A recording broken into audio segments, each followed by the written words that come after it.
หลังเสร็จงานบ้านช้างมิ่งตำบลช้างมิ่งอำเภอพันนานิคมจังหวัดสกลนครบอสโจได้ออกมาเปิดเผยความรู้สึกโพดถึงลูกสาวอุ๋งอิงแบบนี้ครับพี่น้องก่อนสิไปฟังเรื่องเล่านั้นต้องขอกล่าวคำว่าสวัสดีครับผมสวัสดีพี่น้องปองปายมิตรหมอแคนแฟนหมอลำแฟนคลับ FC สาวน้อยเพชรบานแพง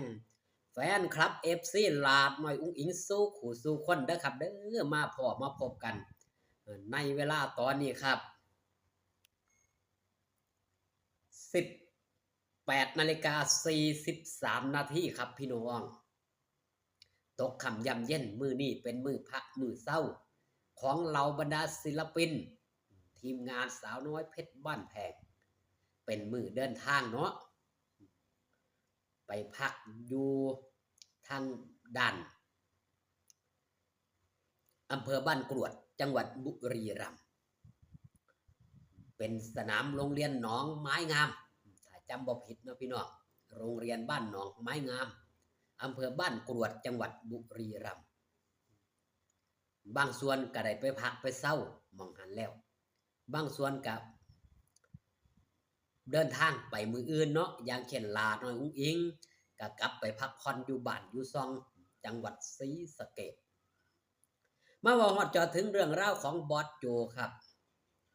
มื้อคืนเพิ่นได้เห็นชุดลูกสาวชุดใหม่เพิ่นยกย่อเพิ่นย่องลูกเพิ่นว่าสั่นงามเนาะจังสั่นจังซี่จนอดบ่ล้นทนบ่ไหวครับพี่น้องเพิ่นได้ออกมาโพดเป็นสาวแล้วลูกสาวพ่อโจลูกสาวพ่อใหญ่โจคักแท้เพิ่นน่ะแบ่น้อยๆนั่นคือความรู้สึกของผู้เป็นพ่อครับพี่น้องมิตรหมอแคนแฟนหมอลำก็คงสิได้ยินได้ฟัง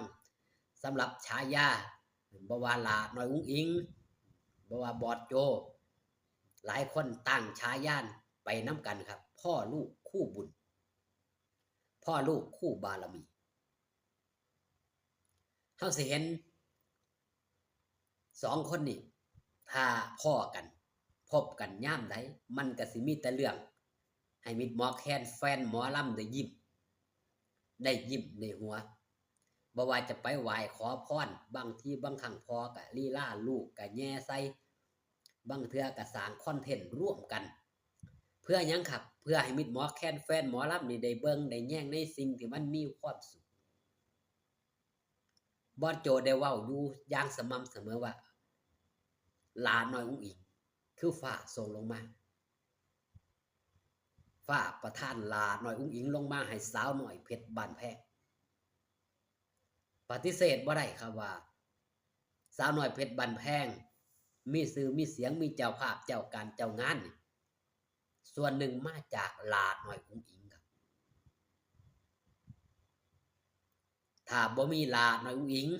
หลายผู้หลายคนก็บ่ฮู้จักสาวน้อยเพชรบ้านแพงแม่นบ่ครับ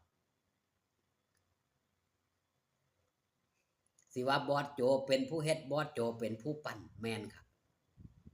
บอสโจเป็นผู้ปลุกปั้นบอสโจเป็นผู้อยู่เบื้องหลังแต่ผู้อยู่เบื้องหลังปั้นแล้วศิลปินบ่มีแนวดึงบ่มีแนวจองบ่มีเสน่ห์มิตรหมอแคนแฟนหมอลำสิติดตามบ่ครับบ่อุ๋งอิงเป็นคนมีของญาสุภาพก็ได้เว้าได้ว่าแล้วอุ๋งอิงเป็นคนมีของพ่อใหญ่ยงยุทธถึงกับออกปากอุ๋งอิงไม่ใช่ธรรมดาอัดคลิปหลายครั้งหลายคราถามกับมิตรหมอแคนแฟนหมอลำอุ๋งอิงเป็นใครยังบ่มีไผการันตีได้ครับว่าอุ๋งอิงเป็นใครทำไมมันหยังคนจังหักคนจังหอหุ่มเจ้าภาพเจ้าการเจ้างานว่าจ้างด้วยอุ๋งอิงเพชรบ้านแพงหลายคนต้องพึ่งพาบารมีของหลาน้อยอุ๋งอิงเด็กอายุเพียง17-18แต่สามารถเป็นที่พึ่งของหลายคนได้โดยหยังครับโดยอัศจรรย์ ทางด้านพ่อก็เป็นปลื้มความสำเร็จของลูกพาวงสาวน้อยเพชรบันแพงก้าวไกลไปในระดับโลกได้มีทุนมีฮ้อนเก็บมาสร้างหนังเรื่องคายอ้อ17 กรกฎาคมนี้ครับพบกันทุกโรงภาพยนตร์อุ๋งอิงจะพาคนเฒ่าเขาโรงหนังหลังจากที่พาคนเฒ่ามาหน้าห้านหมอลำพาคนเฒ่าเข้าผับไปแล้วนั่นคือคว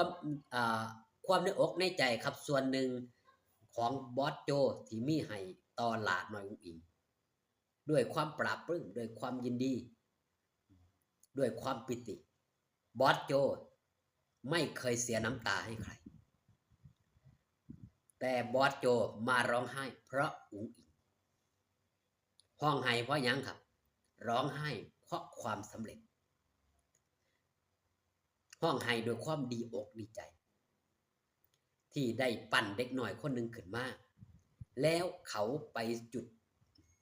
สู่จุดมุ่งหมายได้ประสบผลสำเร็จได้เป็นที่รู้จักอุ๋งอิงมาสะเทือนวงการหมอลำอุ๋งอิงมาทำให้สาวน้อยเพชรบันแพงลืมตาอ้าปากได้หลายผู้หลายคนลืมตาอ้าปากได้เพราะหลานน้อยอุ๋งอิงเรายูทูบเบอร์ทั้งหลายมีอยู่มีกินครับด้วยการถ่ายคลิปลาน้อยอุ๋งอิงปฏิเสธบ่ได้แสนซับลาน้อยอุ๋งอิงหลายคนมาทีหลังครับแป๊บเดียวได้หมื่นเพราะหยังครับเพราะบารมีของลาน้อยอุ๋งอิงปฏิเสธบ่ได้อย่างบ้านช้างมิ่งจ้าง3 งานรวดเป็นบารมีไผครับย้อนไผย้อนลาน้อยอุ๋งอิงด้วยความหักด้วยความแพงด้วยความศรัทธาเฮ็ดให้สาวน้อยเพชรบันแพงต้องปรับปรุงต้องแก้ไขเพราะว่าเป็นหมอลำดังถ้าโชว์ออกมาบ่เด่นบ่ดีบ่งามมันก็บ่เป็นที่โปรดปรานแม่นบ่ครับบ่เป็นที่ปลื้มอกปลื้มใจทั้งเจ้าภาพเจ้าการเจ้างานหมอลำดีหมอลำเด่นหมอลำดังมีตัวดีมีตัวเด่นมีตัวชูโรงที่เด่นที่ดังแล้วโชว์มันต้องเด่นและก็ดังตามไปด้วยสโลแกนปีนี้จึงเป็นสโลแกนที่ว่าสาวน้อยซอฟต์พาวเวอร์ขอบคุณพี่น้องปองปายวิทย์หมอแค้นแฟนหมอลำสู้ขู่สุขคนนะครับเด้อที่เขามาซอยสนับสนุนช่องไทยซีเกตชาแนลอยู่ดีมีแห้งสู้ขู่สุขคนพ่อกันคลิปหน้าสบายดีครับผม